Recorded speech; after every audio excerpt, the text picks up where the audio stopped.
Благодарам, председателе. Почитувани пратеници, почитувана македонска јавност, почитувани медиуми. И събранието на Комисията за политически систем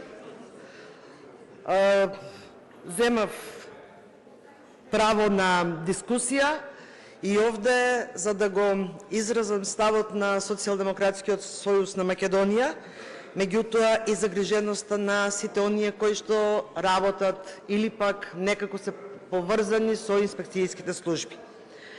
За жал не беа прифатени амандманите кои што беа поднесени од страна на колегата Сали Мурати, иако со нив делумно ќе се средеше таа правна несигурност во државата, но како и да е, мнозинството го усвои предлогот и еве сега е на пленарна седница. На 25.12.2024 година имавме една измена на Законот за инспекцијски надзор и аз верувам дека таа измена на инспекцијскиот надзор беше токму со намера да се среди хаосот кој што го предизвикавте во работењето на инспекцијските служби. Но за жал со овие измени кои што ги направивте тогаш, не направивте всушност грешка, туку направивте катастрофа, направивте невиден правен скандал, направивте цунами во овладењето на правото. И затоа овие измени кои што денес се на дневен ред се задоцнати и се безпредметни. Зошто се безпредметни и задоцнати? Затоа што со измените на Законот за инспекцијски надзор кои што се објавени во Службен весник на 27.12.2024 година, вие всушност го избришавте ставот 2 од членот 26, односно на инспекцијските служби од став 1.1 на член 26, а тоа се државните инспекторати, им го укинавте својството на правно лице.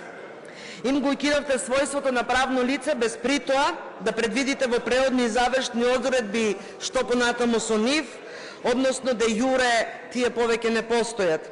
И сега, наместо тогаш, сега во измените кои што се разгледуваат денес, кои што се на дневен ред денес, вие предлагате со членот 8 да опремате вработените архивата недвижни, движни ствари, обврски, поварувања и слично од инспекцијските служби, односно од државните инспекторати, се превземат во министерствата во чии рамки продолжуваат да работат како органи во состав без својство на правно лице. И како може да се превземе некој кој што не постои повеќе од 30 дена? Како да се превземат права и обврски од субјект кој што го изгубил својството на правно лице? А уште пострашно и правно неразбирливо е како дел од инспекторатите кои во претходниот период се веќе превземени без дефиниран правен основ утврден во закон. Односно, противзаконски е направено превземањето за некој што, а за сето тоа треба некој да сноси одговорност. Во член 8 се повикувате на член 26 став 1.1, односно на сите државни инспекторати, а треба да сте свесни дека овие одредби не можат ретроактивно да важат за нешто што веќе е настанато. И со овие и со претходните измени на ЗИНот од 25.12.2024 година направивте хаос во системот на инспекцијските служби. Проблемот да биде уште посериозен, Државниот пазарен инспекторат и Државниот трудов инспекторат, во кои што се вработени повеќе од 600 вработени или над 60% од вработените во инспекцијските служби, и исто така како и останатите инспекторати од 27.12.2024 година го изгубија својството на правно лице. Тие не се превземени, ниту пак наскоро реално има можност да бидат превземени, затоа што општите акти се уште да им се готови, а за тоа е потребно време, со оглед дека се огромни инспекторати. И сега правно ги избришевте со измените на ЗИНот од 25.12.2024 година. И што со вработените во овие инспекторати, со оглед на тоа што со губењето на својството на правно лице, тие не може да бидат буџетски корисник ниту од прва, ниту од втора линија. не можат да земат плата затоа што заклучно со 27.12 инспекторатите го губаат својството на правно лице. Немаат повеќе сопствена сметка, односно не се повеќе буџетски корисници од прва линија, а не се ниту превземени во Министерството за економија и труд. И кој е правниот основ за исплата на плата на овие вработени за месец декември 2024 година? Ниту овие денешни измени, ниту измените на ЗИНот од 25.12 не можат да го решат овој проблем, и тоа е сигурно.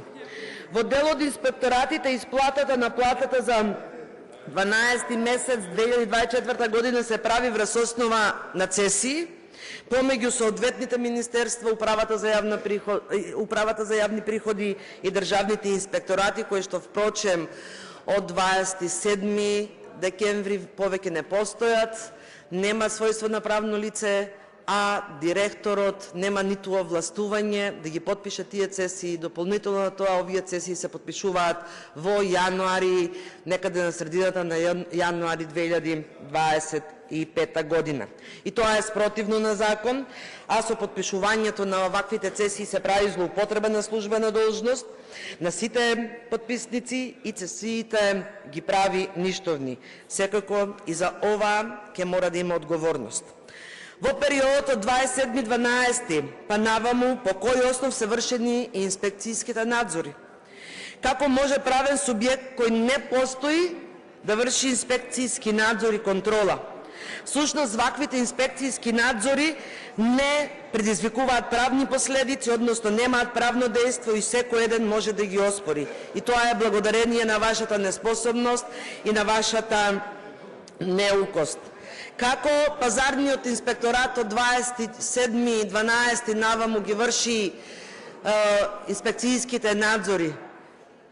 Како министерот и за економија и труд и неговиот заменик, иако се изнаслика со директорот на пазарниот инспекторат за време на траењето на мерките од Кошничката, меѓутоа немаа храброст да им објаснат на граѓаните дека државниот пазарен инспекторат од 27.12 го губи својството на правно лице и нема никакво правно дејство надзорите кои што ги вршат.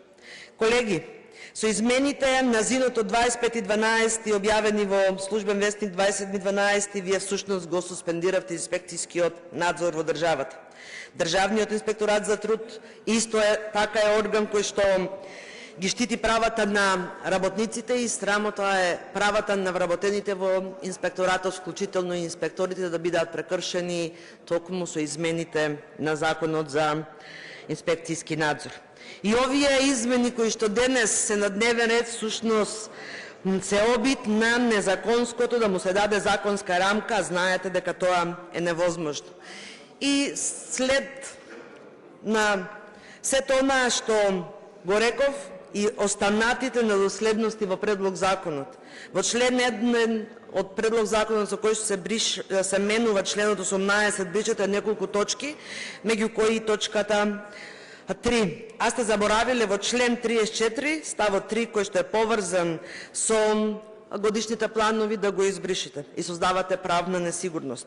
Во истиот член ја бришете исто така и точката 20, но заборавате да го избришете членот 75, кој што исто така му остава право на инспекцијскиот совет да поведува иницијатива за промена на директорот на инспекцијските служби. Повторно воведувате правна несигурност. Во член 2 од предлог законот го заменувате зборот 6 со зборот 5, односно наспроти сите ваши лицемерни заложби за зајакнување на критериумите за именување на функционери, вие всушност овде ги намалувате годините потребни за работно искуство и очигледно она што го зборувате пред медиумите е едно, а она што го ставате во законот е сосема друго. И наместо да ги зајакнувате критериумите и да поставувате личности кои што имаат работно искуство, вие ги намалувате тие критериуми. И на крајот, што е, зборувате постојано за 14 државни инспекторати, а во државата имаме 15 државни инспекторати. Што е со инспекторатот за употреба на јазиците, кој што никаде не го спомнувате, нити во Зороду, нити во Зинот, а ниту пак е доста... Ви благодарам.